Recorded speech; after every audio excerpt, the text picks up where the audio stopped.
Hello everyone, welcome to Ved Academy. So today we are going to do the chapter 6 which is fun with magnets. So one by one ये question मैं solve करूँगी और उसके साथ अगर आपको कोई डाउट रह जाता है do comment me in the comment section. Comment section थोड़ा डिसेबल है क्योंकि बच्चों के लिए डिसेबल करके रखा है यूट्यूब ने, लेकिन अगर आपको कुछ कमेंट करना है तो आप हमारे कम्युनिटी पोल में या फिर मेरे शॉर्ट्स जो वीडियो होते हैं उसमें जाके ज़रूर कमेंट कर सकते हैं. तो चलिए वन बाय वन क्वेश्चन हम सॉल्व करते हैं और इससे रिलेटेड डाउट आप मुझे ज़रूर बता दीजिएगा. तो सबसे पहला जो क्वेश्चन है वो हमारा ये है. In the given diagram compasses are use to plot the magnetic field around a bar magnet with poles marked N for north and S for south. Which of the following diagrams correctly show the expected field pattern. तो आपको यहाँ पे ये बताना है जो हमारे compass होते हैं उसमें मैग्नेटिक फील्ड जो बार होता है वो हमारा कौन सा पोल मार्क्ड करता है. जाहिर सी बात है वो हमेशा नॉर्थ पोल मार्क करता है. और यहाँ पे डायग्राम में आपको करेक्टली फील्ड पैटर्न बताना है, किस तरीके का फील्ड पैटर्न वो बनाता है आपको इसके बारे में बताना है. तो आप देख सकते हो कि चारों ऑप्शन में आपको मैग्नेट दिखाया गया है और सब में north pole and south pole भी आपको यहाँ पे दिखाए गए हैं. लेकिन आपको यहाँ पे ये याद रखना है कि मैग्नेटिक फील्ड में जो लाइन इन डायरेक्शन होते हैं वो नॉर्थ से साउथ पोल की तरफ होते हैं, but outside the bar magnet. Okay, bar magnet के आउटसाइड में नॉर्थ पोल से साउथ पोल की तरफ होता है. तो इसके लिए इसका सही ऑप्शन जो होगा वो ऑप्शन नंबर डी होगा. सो let's put a correct mark on option number D. Okay, let's do the question number 2. Question number 2 में देखिए आपको यहाँ पे दिखाया गया है 3 magnet X, Y and Z were dipped one by one in a heap of iron filling. Figure shows the amount of iron filling stick to them at the end. The strength of this magnet will be in the order. तो यहाँ पे जो आपको 3 iron hip मतलब एक hip दिखाए जा रहे हैं वो आयरन का है और उसे क्या किया गया है, आयरन फिलिंग में डिप किया गया है दोनों साइड से. तो यहाँ पे XYZ नाम दिया गया है इसे. तो आप अब देख सकते हैं X में सबसे ज़्यादा आयरन फिलिंग स्टिक हुई है, Y में मीडियम एंड Z में बहुत ही कम हुई है, राइट.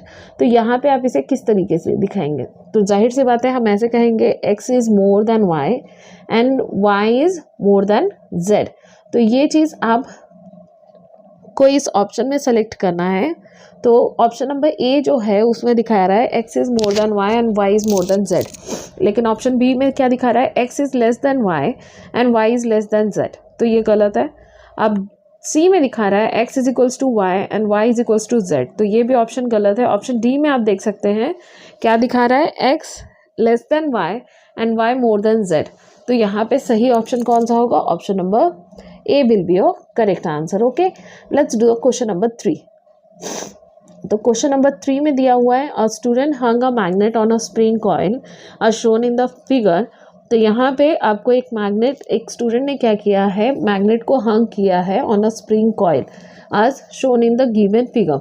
तो आप देख रहे हैं कि उसका जो स्प्रिंग है वो एक्सटेंड हो रहा है और मैग्नेट P नीचे की तरफ आपको दिखाया जा रहा है.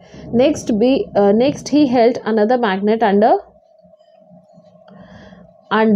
यहाँ पे देखा है first magnet are shown here, जैसे कि P एक मैग्नेट है, फिर उसके बाद स्टूडेंट का हैंड है एंड फिर मैग्नेट Q लगाया गया है टेबल पे.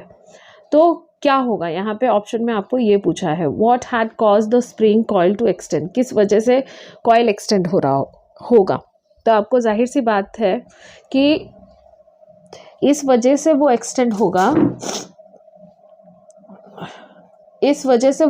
होगा क्योंकि नीचे वाला जो मैग्नेट है और ऊपर वाला जो मैग्नेट है वो ज़रूर ही अलग अलग पोल का है, इसीलिए वो क्या हो रहा है, एक दूसरे की तरफ अट्रैक्ट हो रहा है.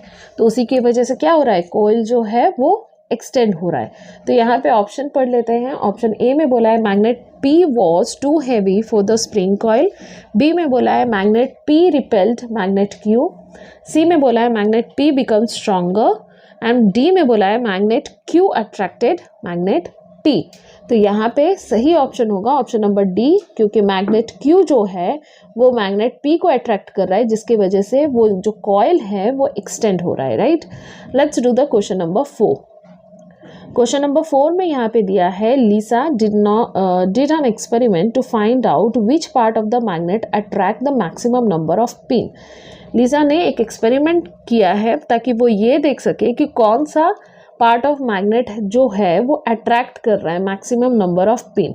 विच ऑफ द फॉलोइंग रीडिंग में बी करेक्ट, तो कौन सी फॉलोइंग रीडिंग जो है वो करेक्ट होगी regarding the number of pins attracted by different parts of the magnet. तो यहाँ पे देखिए ये जो आप मैग्नेट देख रहे हैं ये एक यू शेप्ड मैग्नेट है, राइट। और यहाँ पे P S north and south pole भी आपको पॉइंट आउट करके दिया है, क्यू एंड आर भी दिया है। तो यहाँ पे ऑप्शन कौन सा होगा? यहाँ पे नॉर्थ में दिखाया है 8 पिन्स अट्रैक्ट हुए हैं, क्यू में 1, आर में 2 एंड एस में 8। बी में दिखाया गया है कि 8 पिन नॉर्थ में अट्रैक्ट हुए हैं, 3 जो है क्यू में, 3 आर में एंड एस 2 में। सी में दिखाया गया है 3 पिन पी के तरफ अट्रैक्ट हुए हैं, 2 क्यू के तरफ, 3 आर के तरफ एंड 8 साउथ पोल के तरफ। एंड डी में दिखाया आपको एक जो है वो पिन पी के तरफ अट्रैक्ट हुआ है, क्यू में 8, आर में भी 8 पिन अट्रैक्ट हुए हैं, जबकि साउथ में 1 पिन अट्रैक्ट हुए हैं। तो इसका सही ऑप्शन कौन सा होगा? तो इसका सही ऑप्शन होगा ए। किस वजह से होगा? क्योंकि नॉर्थ पोल हो या साउथ पोल हो, दोनों में मैग्नेटिक फोर्स जो है वो स्ट्रॉन्गेस्ट होता है, इसीलिए वो जितना होगा उतना maximum number of pin attract करेंगे। ओके, तो इसका सही ऑप्शन क्या होगा? Option number A. Let's do the another question. Let's do the question number 5। To demagnetize a magnet using the heat method, which of the following is the correct step? तो अगर आपको magnet को डीमैग्नेटाइज्ड करना है, उसका magnetism खत्म करना है, तो यूजिंग द हीट मेथड, अगर हीट मेथड करते हैं तो कौन सा स्टेटमेंट करेक्ट है? ऑप्शन ए में बोला है heat the magnet to become red hot and allow it to cool in the east west direction. तो आपको क्या करना है? मैग्नेट को गर्म करना है और उसे ईस्ट वेस्ट डायरेक्शन में रखना है ताकि उसका जो मैग्नेटिज्म है वो डीमैग्नेटाइज हो जाए। ओके, ऑप्शन बी में बोला है heat the magnet to become red hot and allow it to cool to the north and south direction. आपको मैग्नेट को गर्म करना है लेकिन अब उसे आपको ठंडा करने के लिए नॉर्थ एंड साउथ के डायरेक्शन में रखना होगा। ऑप्शन सी में बोला है heat the magnet in boiling water and allowed it to cool to the north and south direction. Otherwise आप ऑप्शन सी में जो बोला है कि आपको बॉयल वाटर में, मतलब उबलता हुआ पानी में आपको मैग्नेट डालना है और उसे नॉर्थ और साउथ के डायरेक्शन में रख के कूल होने देना है, या option D both A and B. तो यहाँ पे इसका सही ऑप्शन होगा ऑप्शन नंबर ए। वाई?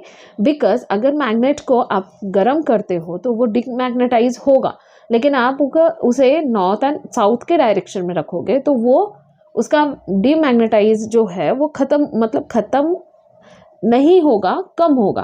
तो यहाँ पे इस वजह से, क्योंकि नॉर्थ और साउथ डायरेक्शन जो है वो ऑलरेडी मैग्नेटाइज्ड रहता है, राइट। तो यहाँ पे ऑप्शन ए जो है वो ये है कि आपको मैग्नेट को रेड हॉट गर्म करना है और उसे ईस्ट वेस्ट के डायरेक्शन में रखना है, क्योंकि ईस्ट वेस्ट के डायरेक्शन में मैग्नेटिज्म नहीं होता है। चलिए क्वेश्चन नंबर 6 देख लेते हैं। क्वेश्चन नंबर 6 है Ashwini magnetised a piece of iron rod using the stroking method as shown in the diagram। तो अश्विनी ने क्या किया है? एक पीस ऑफ आयरन रोड लिया है और उसे मैग्नेटाइज किया है। किस मेथड से? स्ट्रोकिंग मेथड से, as shown in the diagram। तो यहाँ पे आप रोड देख सकते हैं PQRS, ऐसे इसके नाम दिए गए हैं। और मैग्नेटाइज को देखिए आप, एक तरफ नॉर्थ पोल दिया है, एक तरफ साउथ पोल दिया है, लेकिन आप देख सकते हैं कि अश्विनी जो है वो कहाँ से? P से पॉइंट करके S के तरफ उसे स्ट्रोक कर रही है, उस मेथड को स्ट्रोक कर रही है, राइट।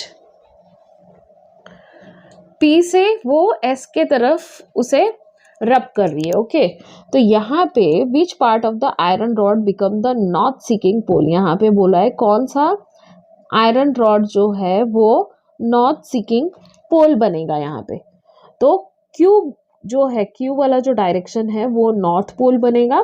एंड R जहाँ पे वो रब कर रही है, रबिंग मैग्नेट इज लिफ्टेड, वहाँ जहाँ से R से वो लिफ्ट कर रही है उसे to will become the south pole. Okay, तो यहाँ पे इसका जो सही ऑप्शन होगा वो होगा option number C, number R, sorry option number C means R, not a number r, because r is not a number, right?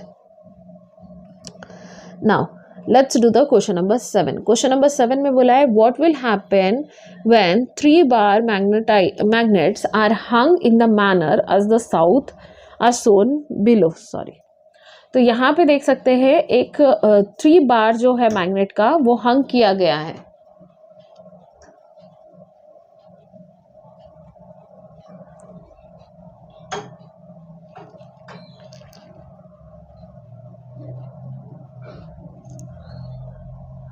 Three बार जो है मैग्नेट का वो हंग किया गया है, जैसे कि x Y and Z.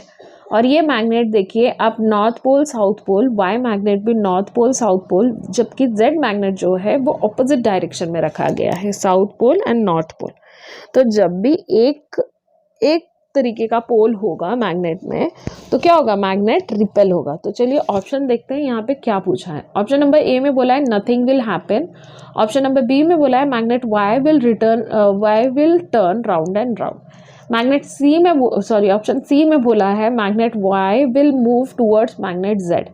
Y जो है वो जेड की तरफ मूव करेगा। ऑप्शन डी में बोला है magnet Y will move towards magnet X. जाहिर सी बात है ये सही है। ऑप्शन नंबर डी जो होगा वो इसका करेक्ट आंसर होगा, बिकॉज मैग्नेट जो वाई जो है वो एक्स की तरफ अट्रैक्ट होगा because of the opposite pole, और जेड के साथ रिपेल होगा, मतलब उससे दूर जाएगा because of south and south pole. तो इसका सही ऑप्शन होगा option number D. Okay, let's do the question number 8। Question number 8 नीचे है। Okay, let's do the question number 8. Magnet lose their property significantly if magnet अपनी property loose करता है कब, जब यहाँ पे ऑप्शन दिए हुए हैं लेफ्ट इन द ओपन, अगर उसे बाहर की तरफ रख दिया जाए, मतलब खुले में रख दिया जाए। ऑप्शन बी में बोला है टच्ड विथ आयरन, उसे आयरन से टच किया जाएगा तब। ऑप्शन सी में बोला है dropped from a height repeatedly, अगर उसे हाइट से रिपीटेडली गिराया जाएगा तब। या ऑप्शन डी में बोला है नन ऑफ दिस। तो यहाँ पे देखिए अगर मैग्नेट को खुला रखा जाता है तो उसके डीमैग्नेटाइज वो नहीं होता है।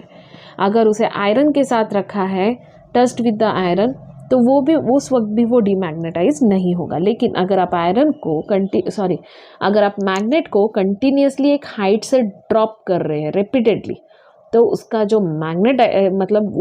जो मैग्नेटिज्म है वो डीमैग्नेटाइज हो जाएगा। ओके, सो इसका करेक्ट आंसर होगा ऑप्शन नंबर सी। चलिए क्वेश्चन नंबर 9 करते हैं। The north pole of a bar magnet pick up an iron nail, which of the following option is correct regarding the poles induced in the nail. तो यहाँ पे north pole, यहाँ पे बोला जा रहा है नॉर्थ पोल जो बार मैग्नेट है उसका नॉर्थ पोल जो है वो आयरन नेल पिक कर रहा है। ओके, तो कौन सा ऑप्शन यहाँ पे करेक्ट होगा अबाउट द पोल्स इंड्यूस्ड मतलब उसके तरफ खींचना, मतलब प्रेरित होना। Okay, in the nail. तो यहाँ पे ऑप्शन ए में बोला है south pole only, north pole only, north pole and south pole and none of this. तो ये ऑप्शन का मतलब है कि क्या साउथ पोल ही सिर्फ मैग्नेटाइज्ड होगा, मतलब मैग्नेटाइज जो मैग्नेट के सामने हम कोई भी नेल लेके आते हैं तो वो क्या होता है उस तरफ खिंचाता है, अट्रैक्ट होगा। तो क्या सिर्फ साउथ पोल अट्रैक्ट होगा, नॉर्थ पोल अट्रैक्ट होगा, या बोथ नॉर्थ पोल और साउथ पोल अट्रैक्ट होगा, या कोई भी नहीं होगा। तो इसका सही ऑप्शन होगा आप चाहे साउथ पोल के तरफ किसी नेल को लेके आओ या नॉर्थ पोल की तरफ किसी नेल को लेके आओ, दोनों ही मैग्नेटाइज्ड होंगे, राइट। दोनों में ही वो आपको एनर्जी महसूस होगी। तो यहाँ पे ऑप्शन सी इसका करेक्ट आंसर होगा। ऑप्शन सी में आपको जो दिया है north pole and south pole, ये दोनों ही ऑप्शन करेक्ट होगा। ओके, तो ऑप्शन सी को हम यहाँ पे सेलेक्ट करेंगे। क्वेश्चन नंबर 10 देख लेते हैं। क्वेश्चन नंबर 10 में क्या बोला है, in which of the following a permanent magnet is used कौन सी चीज़ में परमानेंट मैग्नेट यूज़ किया जाता है? मैग्नेटिक डोर कैचर्स में, या लाउड स्पीकर में, या कंपास में, या ऑल ऑफ दिस में? तो यहाँ पे देखिए मैग्नेटिक डोर कैचर में भी परमानेंट मैग्नेट का यूज़ किया जाता है, लाउड स्पीकर में भी परमानेंट मैग्नेट का ही यूज़ किया जाता है, एंड कॉम्पासेस जो है उसमें भी परमानेंट मैग्नेट का ही यूज़ किया जाता है।